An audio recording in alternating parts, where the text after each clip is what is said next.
What's up, everybody out there in podcast land? Welcome to the Vestron Video Horror Podcast. I'm your host, JP. This will be a solo cast. I, JP, am a podcaster. I've been known to produce some podcasts and just dabble in the art of podcasting altogether, specifically horror, but I have ventured outside of horror. If you are not familiar with me, let me give you a little bit of background on who I am. I love horror. I love collecting horror. I love watching horror. I love talking about horror. I love horror so much that I started a podcast, another podcast, and the list goes on. My most successful venture is definitely the 22 Shots of Moods in Horror. If you've never heard of it, please check it out. We are 100 episodes deep and counting. It is a show that has gained a massive following. It has a lot of listeners, a lot of friends of the show, a lot of listener participation. It is got an incredible archive. It is just a fantastic thing that I've been a part of. You might have heard of it. Then I also have the Netflix and Chill Horror podcast, which I produce as well. Don't know if I said I produce the 22 Shots of Moods in Horror, but I do. Netflix and Chill, it's brand new, it's cool, it's a boy-girl perspective on streaming horror films. If you've never heard of that, please check it out. If you're a fan of non-horror stuff too, I am a co-host on the Married with Children podcast. All of these can be found on the Horrorphilia network of podcasts, right where you can find this bad boy, as well as on iTunes, and some of those shows are also on our personal website, my personal website, along with my homie Moods, www.22shotsofmoodsinhorror.com, and you can also check me out on YouTube /DoubleshotJ, DoubleshotJ. I also make YouTube videos. Been doing that for a long time. So, what is this? This is the Vestron Video Horror Podcast. Sounds pretty good, doesn't it? So, before I get into what this podcast is all about, what we're going to be covering, what we're going to be talking about, what the whole shtick and spiel is of the podcast, I figured I would talk about why. Why did I create this podcast? Why am I creating this podcast as a solo effort? And what are the reasons behind this podcast? Well, it all starts way back in 2012. I was a young collector. I had just really started getting into hardcore collecting. I found YouTube, and shortly after that, Scream Factory, a subsidiary of Shout Factory, was born. And they announced a couple titles. They announced Halloween 2, Halloween 3, Terror Train, Phantasm 2, The Island, The Funhouse, stuff like that. And I was stoked because this was a label for me. I missed out on the labels of the past when Shout Factory was doing the Roger Corman label, and back when Anchor Bay was pumping out stuff. I was never around for collecting those releases. So this was the first one that I was going to be part of, and that got me so excited as a horror movie collector, as an aspiring horror movie collector, as a passionate fan who loved the genre and was finding out that other people loved it too. I got excited, and had I been podcasting at the time, I think that I would have covered these releases as they came out. And I even remember thinking about that like midway through Scream Factory's run, like, wow, I wish I would have started a podcast on this. I was podcasting at that time, and I was like, that would have been really cool. I think there are shows that have done that, just covered every one of Scream Factory's releases, and that was kind of what I wanted to do. And I used to think, like, if they ever come out with another label, if somebody comes out with a cool label, I would like to cover all the releases from start to finish. Now, you might be asking yourself, well, JP, why didn't you just start covering Scream Factory? Start from the beginning and catch up.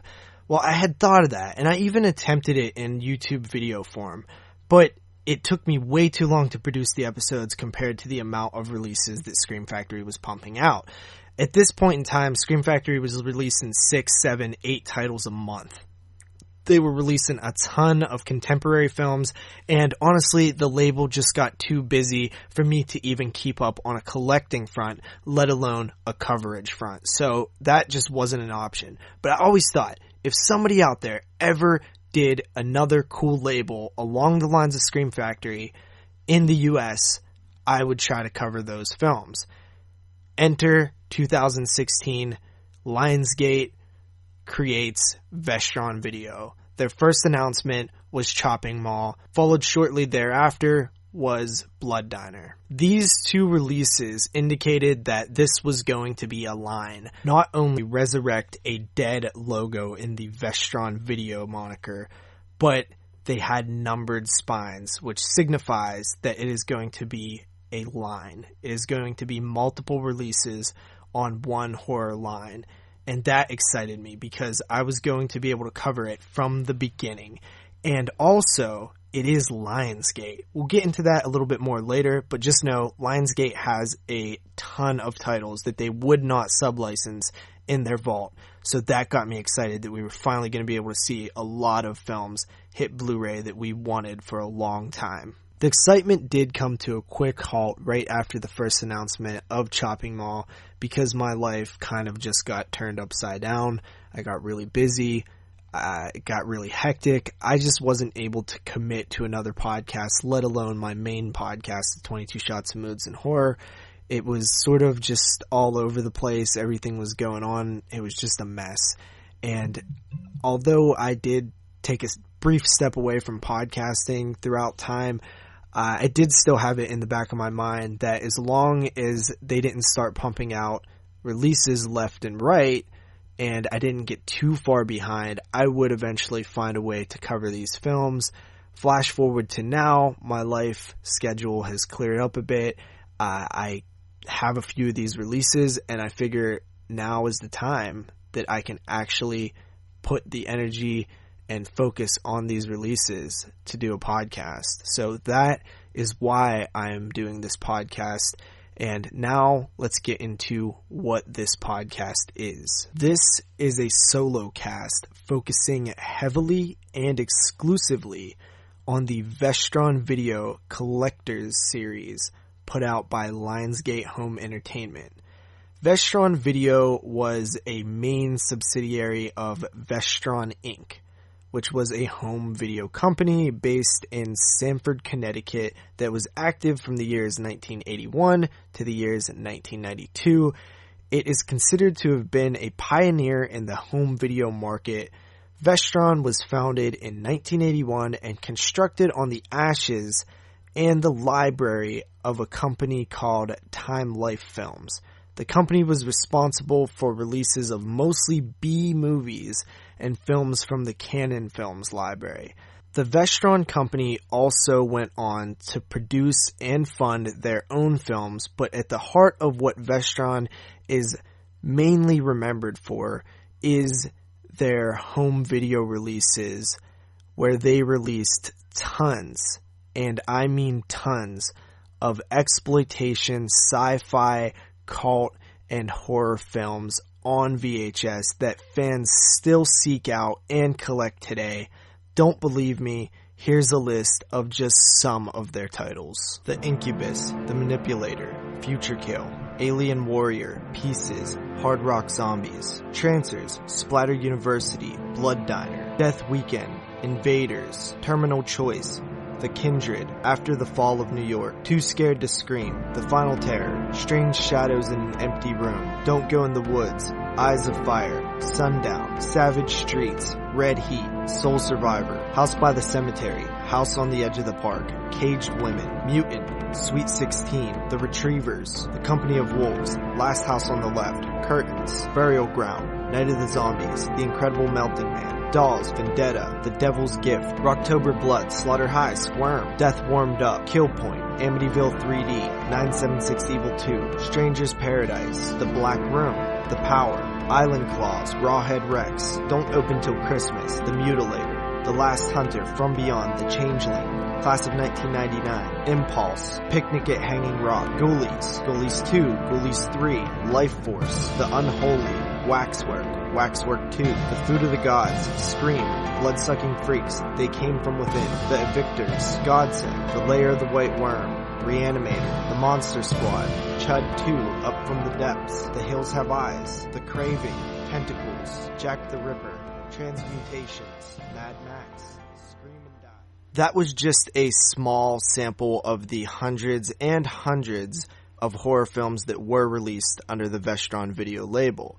Now, as you notice, some of those films that I read off are films that have been released since, from Scream Factory, from Arrow Video, and, from other companies out there. Which brings me to my next point. Just because something was released under the Vestron Video label back in the 80s or 90s does not mean that it 100% will be released under the Lionsgate newly formed Vestron Video Collectors Series. Take, for example, films like From Beyond and Dolls. Both of these films were Empire Pictures productions and had VHS releases under the Vestron Video line back in the 80s. Well, those films have recently been re-released by Scream Factory, and Scream Factory now owns the distribution and sub-licensing rights which they got from MGM. A lot of the Empire Pictures ended up with MGM and not Lionsgate. So just because something had the Vestron Video treatment back on VHS back in the day, back in the 80s, does not mean that Lionsgate still owns the rights. They have switched. So just keep that in mind when you talk about films that you would like to see from Vestron Video. And also, just because something wasn't released on Vestron Video's VHS line back in the day does not exclude it from getting a Vestron Collectors Series Blu-ray in 2017 and beyond. Because what this actually is not a reissue of those VHSs. It is an entirely new brand. It is rising from the ashes of the old Vestron Video brand, its familiarity. And they took a popular logo and basically created a new brand. What can be released is stuff in Lionsgate's vault. So it does not have to have a previous release on VHS from Vestron. And for example, Return of the Living Dead 3, which was, I believe, the 4th or 5th release by the Vestron Video Collectors Series, never actually had a VHS through Vestron Video. It's never been released by Vestron. So that right there proves the point that just because a film was never released on Vestron does not exclude it from having a Blu-ray in this new collector's line. So, what can we see from the Vestron Video Collectors Series by Lionsgate? Obviously, anything in Lionsgate's vault. Anything that Lionsgate has produced or made or released is eligible. However, most of those films are not retro titles, so I doubt we see a ton of films of recent years that Lionsgate has produced and released. But Lionsgate also owns the libraries of a couple former studios, and those are Vidmark, Trimark, and Artisan. So all the films that was released under those studios also are in the Lionsgate vault, barring a few exceptions. Also, of course, some of the titles under the Vestron Video label are also in Lionsgate's vault. Basically, they own a ton of cult films that have never seen a Blu-ray release, also a ton of cult films that have not even gotten a DVD release. That's why it is so exciting that Lionsgate is finally playing ball, because companies like Scream Factory and Arrow have tried to release Lionsgate titles in the past and no dice. So now that Lionsgate finally decided that they're not going to sub-license their titles, they're just going to release them on their own, now we have this cool label with tons and tons of potential releases in the future. Alright guys, before we get into the meat and potatoes of this episode, which is Chopping Mall, I kinda gotta explain one more thing, and that's what the hell I'm gonna be doing. Well, I already mentioned a little bit of what I'm gonna be doing, but I wanted to break it down a little bit more so you guys understand what this show is about. Now, the show is obviously about the Vestron releases, but it's not just about the movie.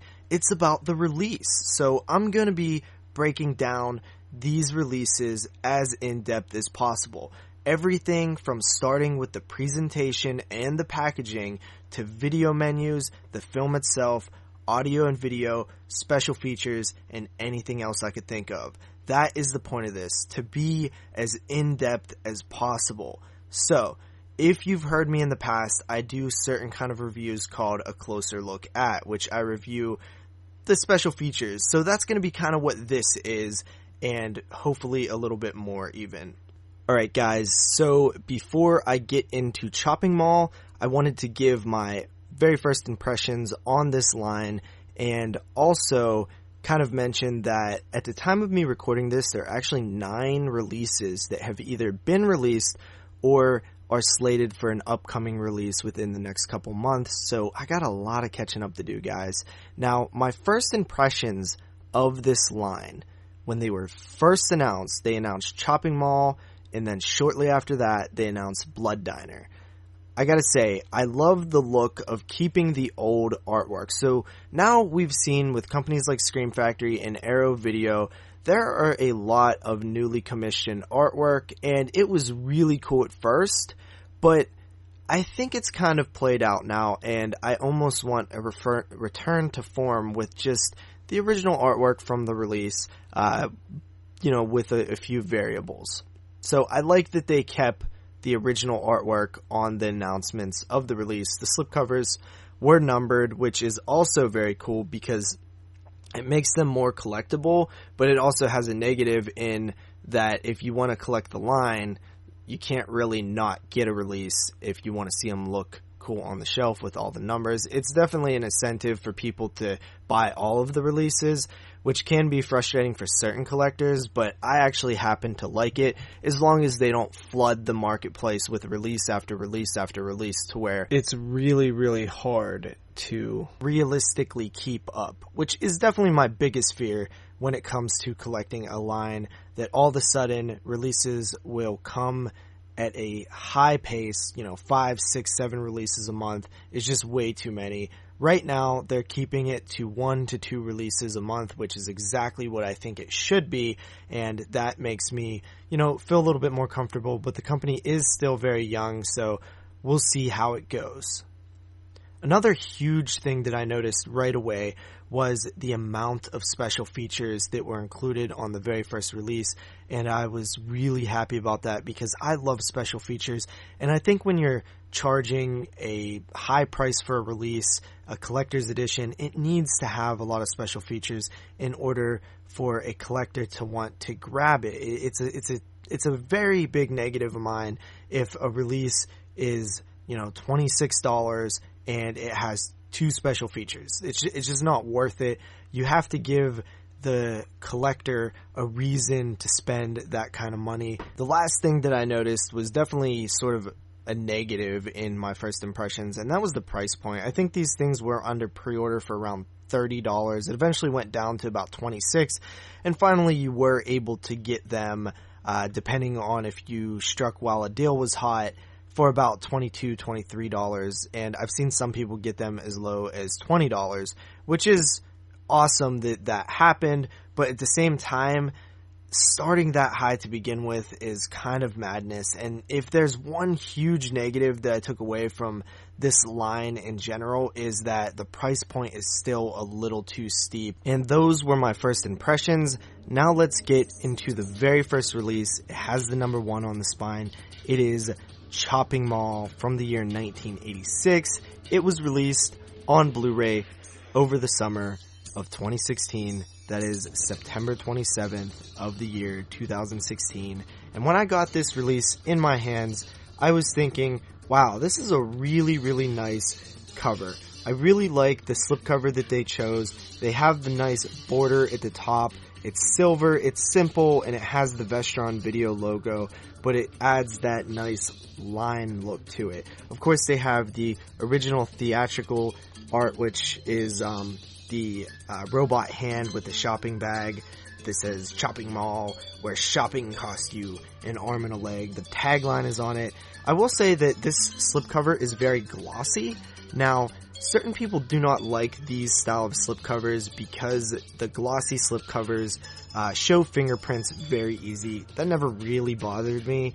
The slipcover is an interesting little piece because it kind of adds another level to the collecting.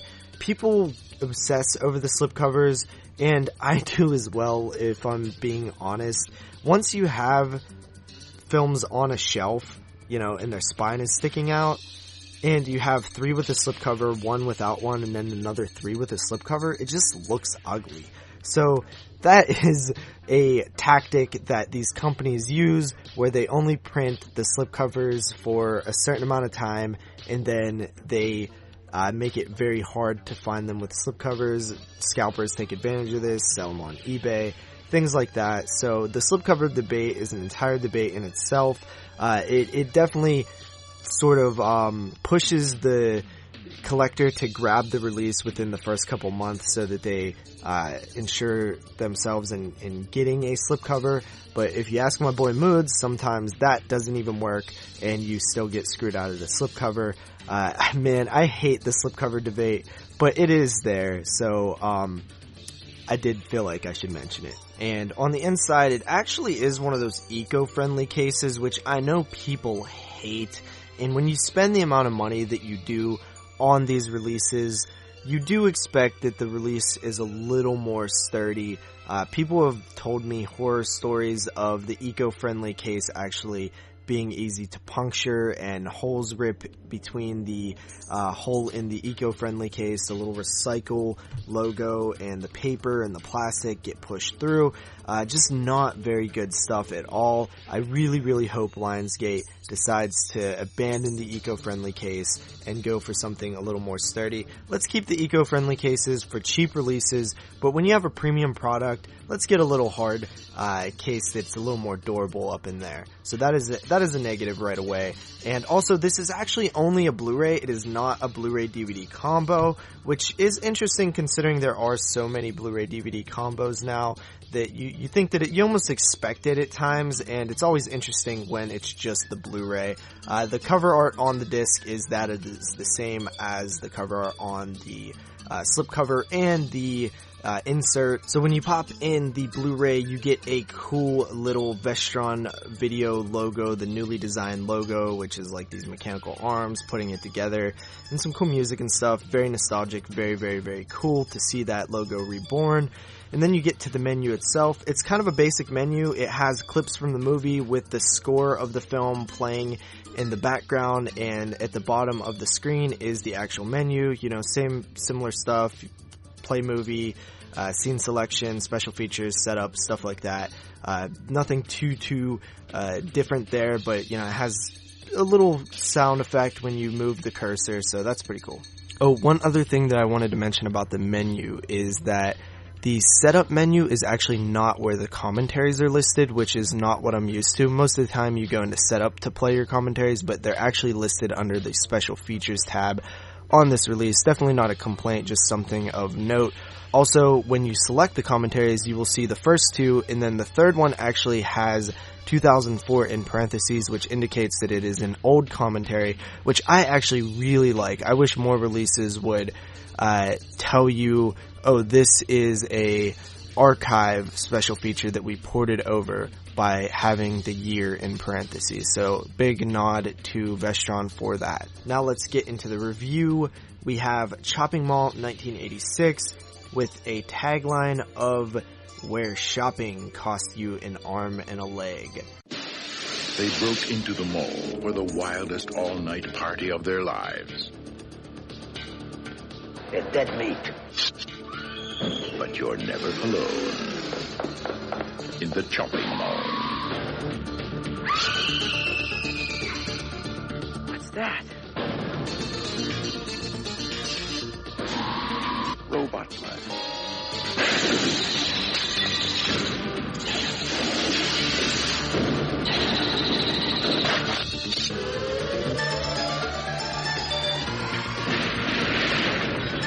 Chopping Mall, where shopping costs you an arm and a leg.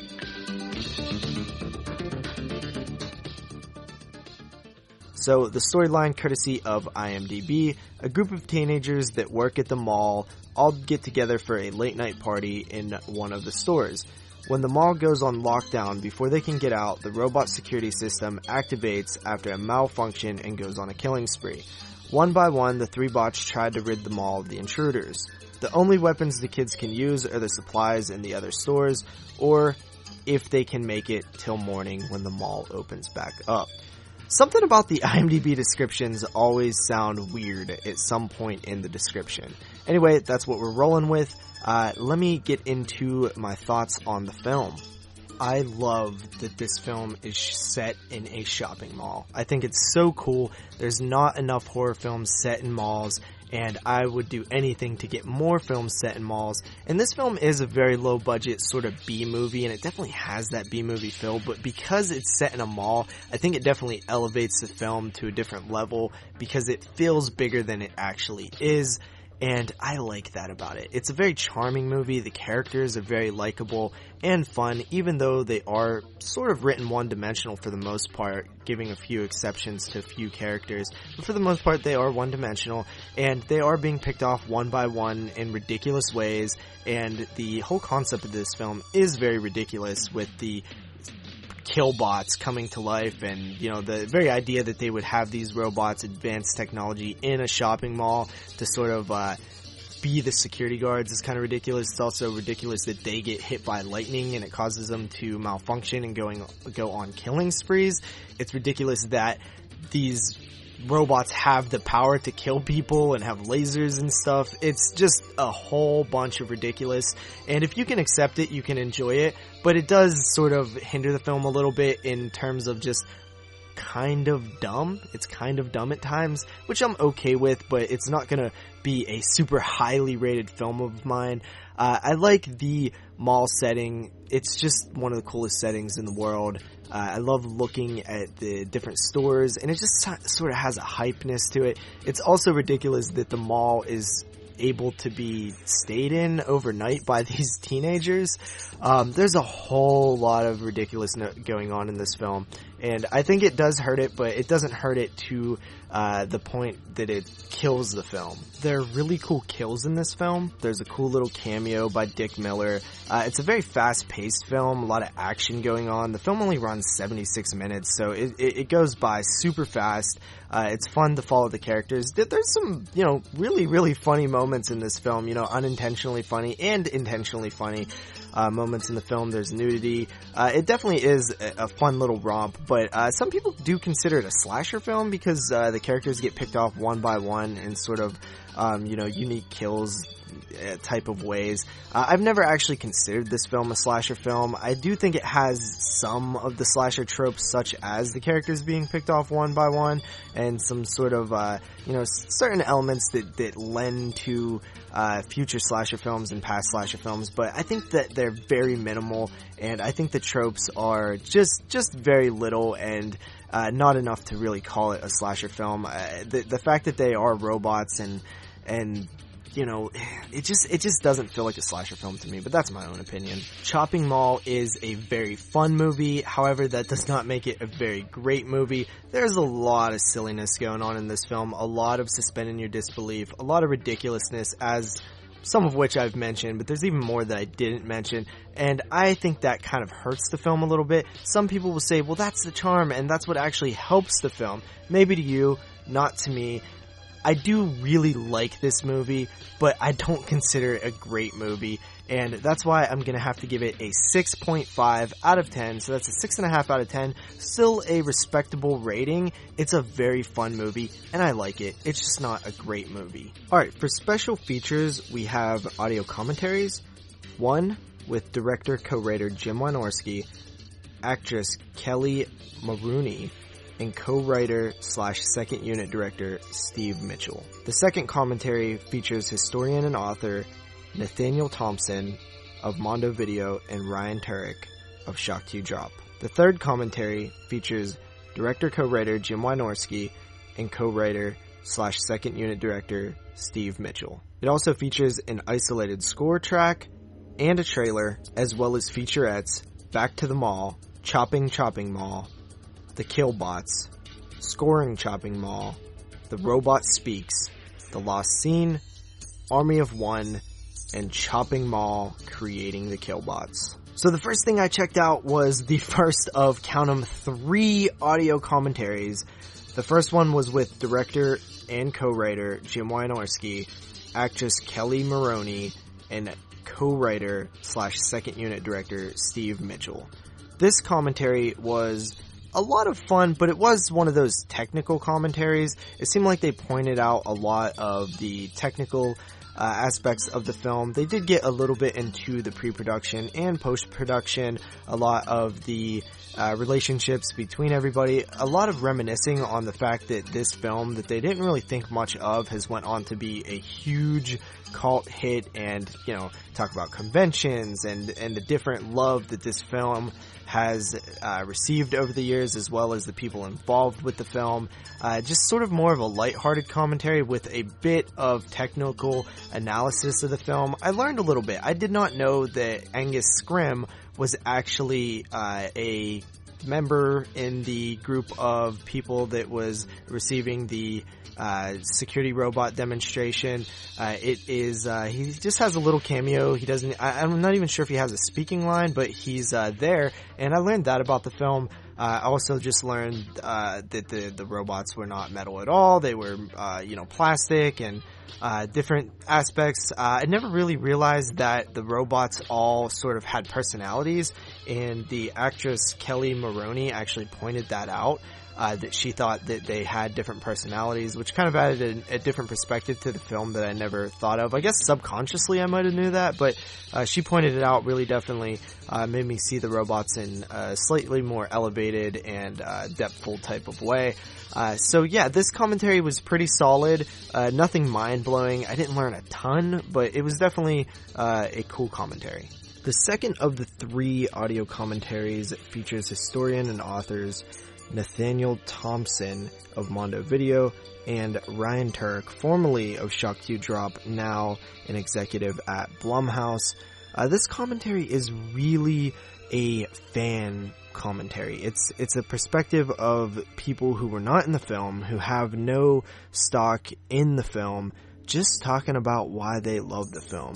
We hear these guys sit back like buddies and just reminisce over the old days of 80s horror films and malls and laserdisc collecting and VHS collecting, and just horror fans talk as they are watching Chopping Mall and talking about their first experiences with Chopping Mall, their first experiences with horror and other things in the genre.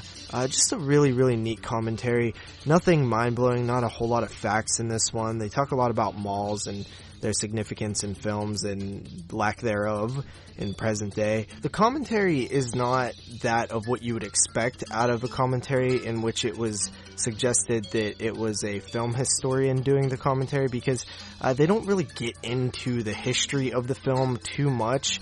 It's not too technical. It's not really that exciting, but it is really fun to hear these 2 men who love the genre clearly, love Chopping Mall, and have went on to become part of the industry talk about this hidden gem, this 80s cult film, Chopping Mall. Solid commentary, really, really good stuff. The third and final commentary on the disc features director and co-writer Jim Wynorski and co-writer and second unit director Steve Mitchell. This commentary is actually a retro commentary, meaning that it was pulled from the original Lionsgate release way back in 2004. So this is not a new commentary to the Vestron release, but actually just a ported over commentary from the old Lionsgate release. Just because it is an older commentary does not mean it is bad. In fact, this is the best commentary on the disc.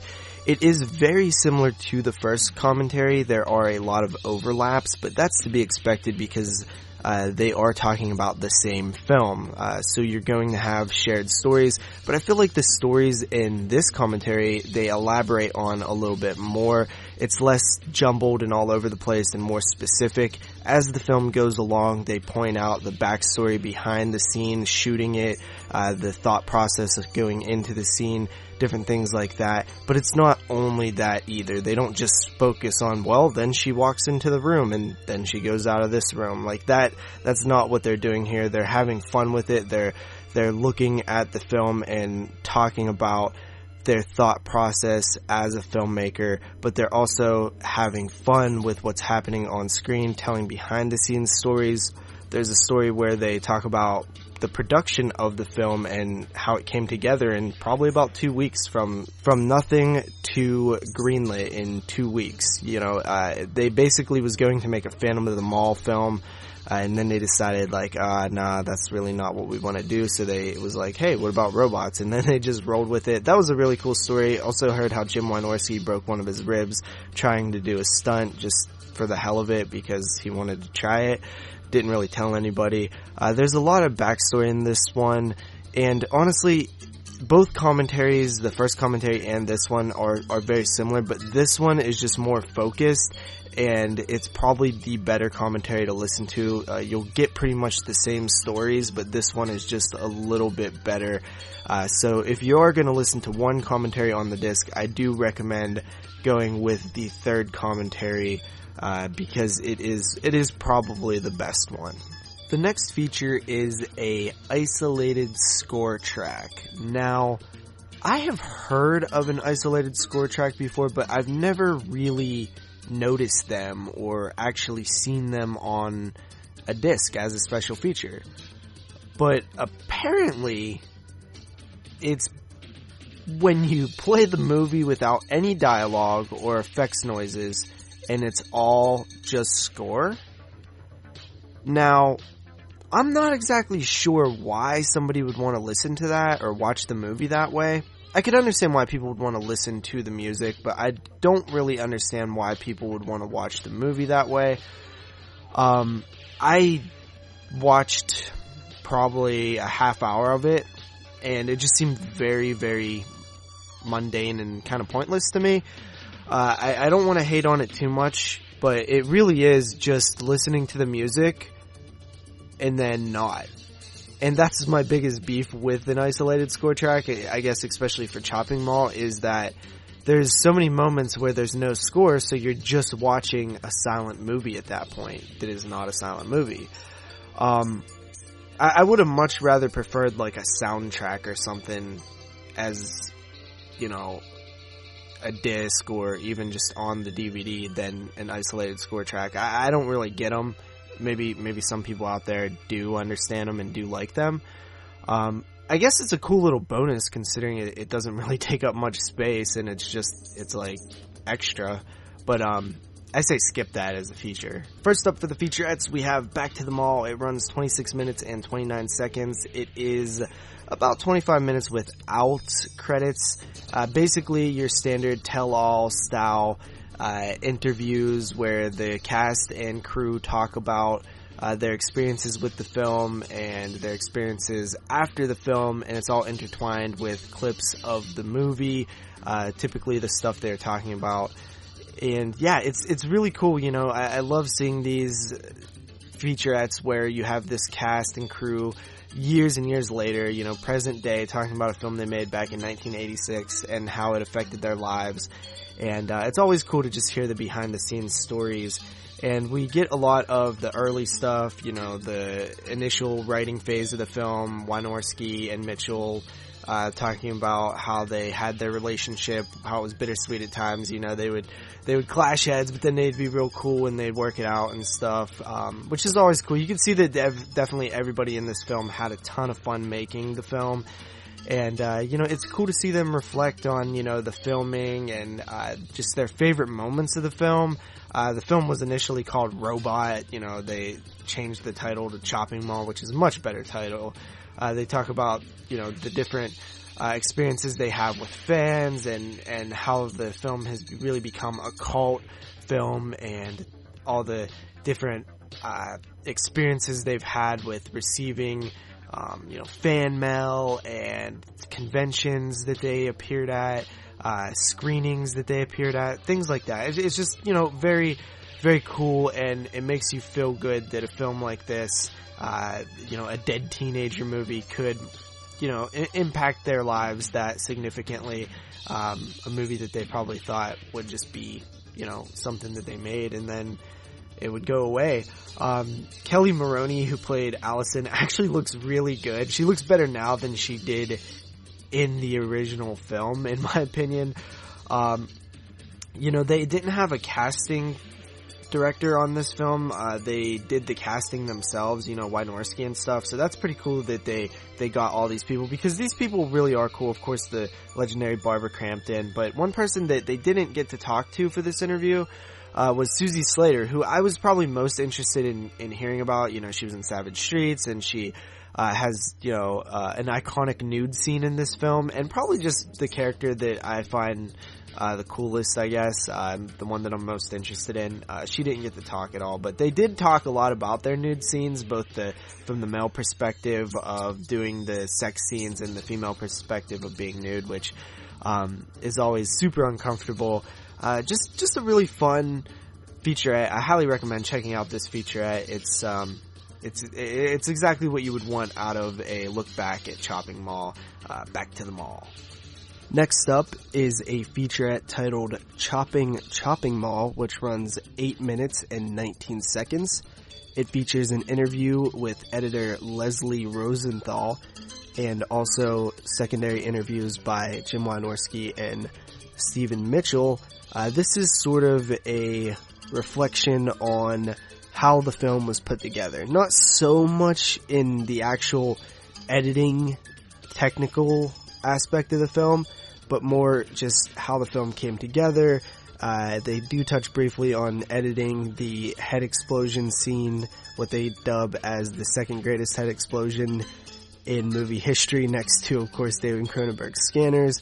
They mentioned Roger Corman and having his blessing throughout the film. They also mentioned how vibrant the film looks and how great it looks with this new transfer done by Vestron. A pretty cool interview, nothing too insightful there, but a nice little reflection on the film. Alright, homies, the next featurette is talking about the Killbots. It runs 12 minutes and 11 seconds. It primarily focuses on an interview with Robert Short, who is the creator and the designer of the now famous Killbots of Chopping Mall. It also features interviews from the typical cast of characters, Wynorski, Mitchell, as well as Barbara Crampton, and a few others. This one's actually really cool. We get to see some concept art from the original sketches of what the Killbots were going to look like. They were much more humanoid looking at one time, and then they kind of evolved into a tank-like shape with the tank treads and more of a sleek-looking design. And it really was cool to see the different versions of what the Killbots were going to look like, and you could see that it could have really turned the movie into sort of a less iconic film, depending on which design they chose. I feel like these designs that they went with really are effective and are very memorable. So it was cool to hear them kind of reminisce on the different designs and what led them to finally settling on the design that they chose.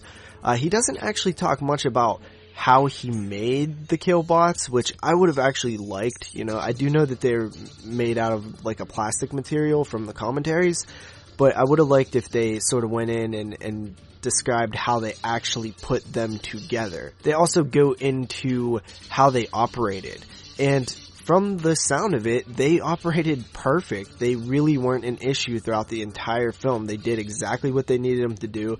There was no technical difficulties. There was actually only one scene in which they had legitimate trouble getting the Killbot to do what they wanted it to, and it was actually quite a simple scene. They mentioned that they designed the robots to be able to go up the escalators to chase the characters, yet when they actually went to the mall that they filmed at, the escalators were a different size, so they had to do some sort of illusion where they put the top of the robot head on a person and had them go up the escalator.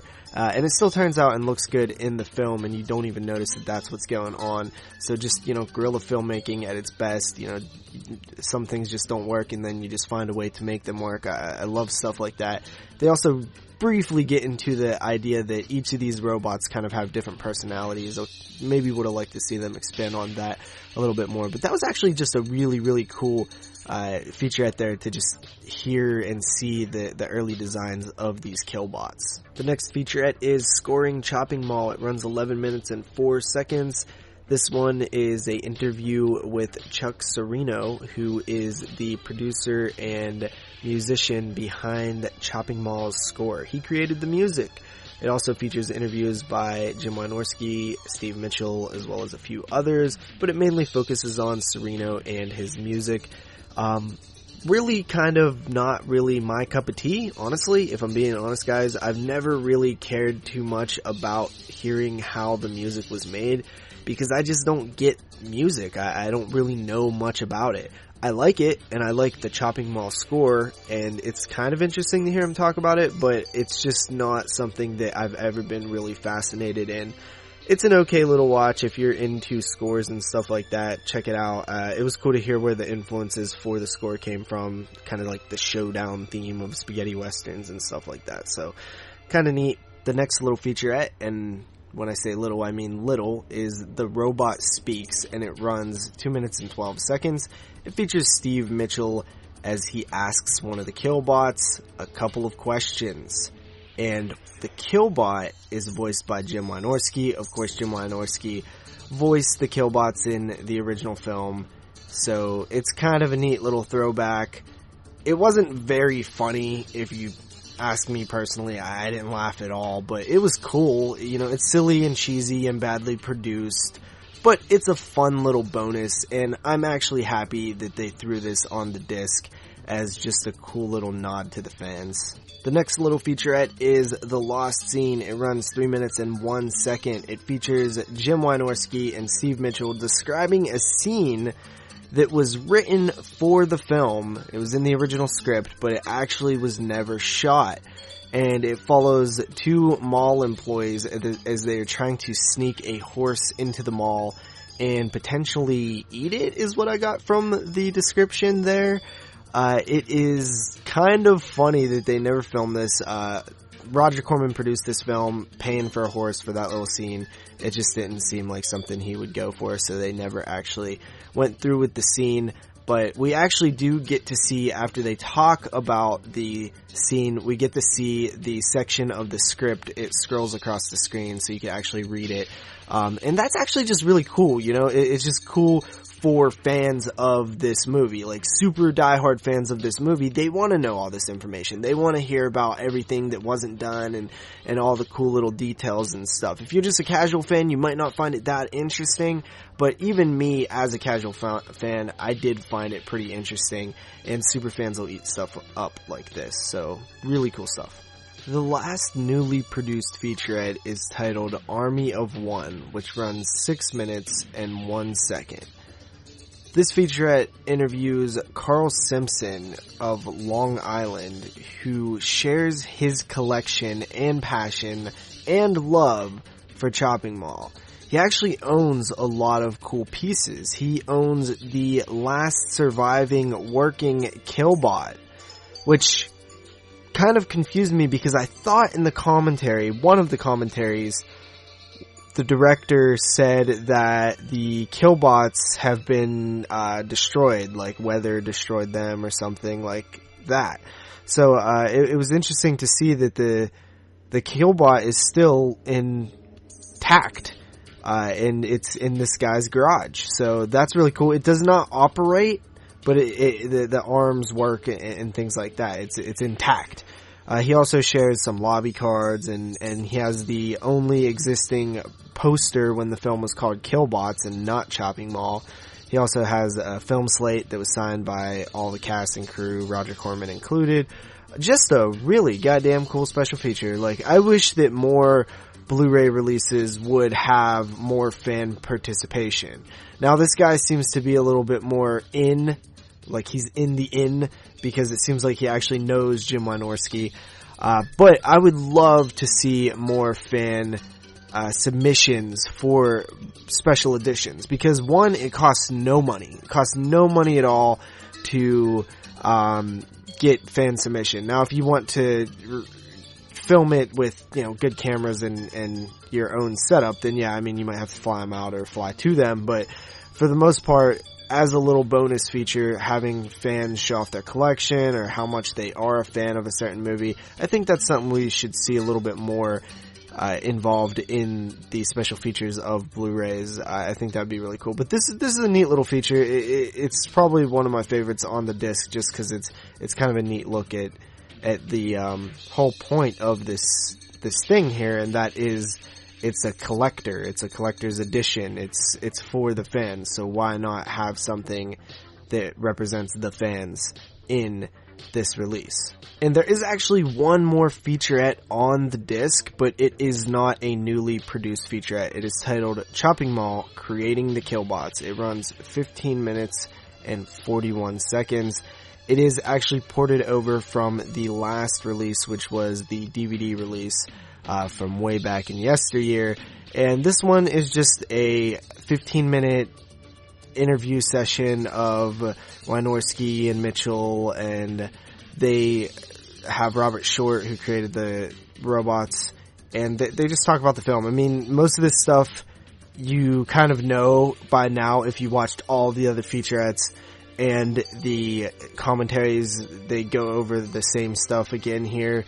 Not really a whole lot of new details, but it is a nice little addition to port that over. It always is. You want as complete of a release as possible, so if you can port it over, definitely port it over. And finally, the last feature on the disc is the trailer. Yeah, it's the Chopping Mall trailer. It only runs 50 seconds. Man, is it cheesy. I love watching these old trailers simply to see how the film was marketed. And this one was marketed like an explosive, action-packed, romp. And it's funny, they keep showing the very, very, very minuscule scene of the snakes and spiders and scorpions throughout the trailer, and it almost kind of makes the film seem like it's a little bit different by the way that the trailer was done. They make that seem like it was a huge part of it, but it only runs 50 seconds. Really cool, you know what I mean? It's cheesy as hell, but a cool little trailer there. So that is the special features. Quite a lot of special features on this release. I couldn't be more happy with the special features, honestly. For the very first Vestron release, I thought that they definitely packed this thing full of features. And I think if you're a really big fan of Chopping Mall, you'll have a lot to enjoy with these features. And if you're just a casual fan, you'll learn a little bit about a cool little film that was made in the 80s, 1986 to be exact. Alright, on to the audio and video section of the review. And let's start with audio. So I know very little about audio. I am a podcast editor and I edit audio, yet I know nothing about audio. I don't have the greatest system set up for my film watching most of the time, so I can't comment on it that much. I do know that the master is a 2.0 mono track. And that's kind of all I could tell you. It sounded okay to me. Now on to the video, which I can tell you a little bit more about, but again, I don't know a ton about like aspect ratios and things like that. So if there's one weak point in the Vestron Video Horror Podcast, it is my audio and video critique. I'm gonna sound like an idiot most of the time, but I hope you guys are okay with that because I feel like I packed the content in the other sections of the review. The video is good. It's funny because I actually watched 2 Arrow video releases the same day that I first watched Chopping Mall, the very first time I watched it, because after watching all these commentaries, you guys should know that I watched it like 6 times now. Maybe it was 4 times, but so I watched Vamp and Chud from Arrow, and I popped Chopping Mall in right after saying like Arrow, they have fantastic transfers. Even their mediocre transfers are still above par of what most people's transfers are. But it seems like, these 2 releases are not the best. And then I popped in Chopping Mall and it popped. It looked good. And I really kind of noticed that, Vestron stepped their game up with their first release because this is about as good as Chopping Mall will probably ever look. It pops, and it actually made me realize that there are a lot of colors in this mall, especially in the early scenes. Everything is bright and vibrant. It's the 80s, and they really accentuate those colors, and the Blu-ray does a great job accentuating those colors because of the HD transfer. as well as, you know, the nude scenes. There is not a ton of blood and gore in this, so usually HD can affect that stuff. Seeing sort of the behind the curtain a little bit. But I will say that the optical effects that they use in the films, the lasers and lightning and stuff like that, if anything doesn't look great in HD, it's those things.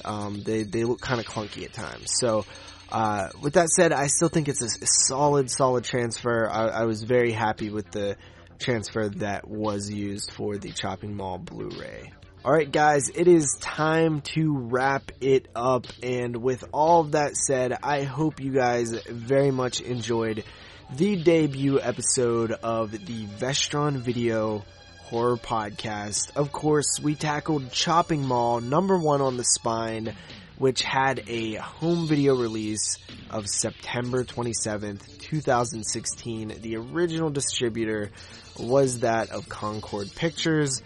I had a lot of fun doing this. It took a while to put this together, but I hope you guys enjoy so I can keep doing it, because I'm only going to do it if you guys want to hear it. And if we continue here, our next episode, we will be covering the #2 spined Blood Diner from 1987. This one also had a home video release on the Vestron label, September 27th of 2016. Man, Blood Diner is a film that I know a little bit, and I haven't looked at the special features, but if I have to watch Blood Diner 3 times, you guys might want to put me on suicide watch, because the first time I seen Blood Diner, I thought it was great. It was obscure. It was funny.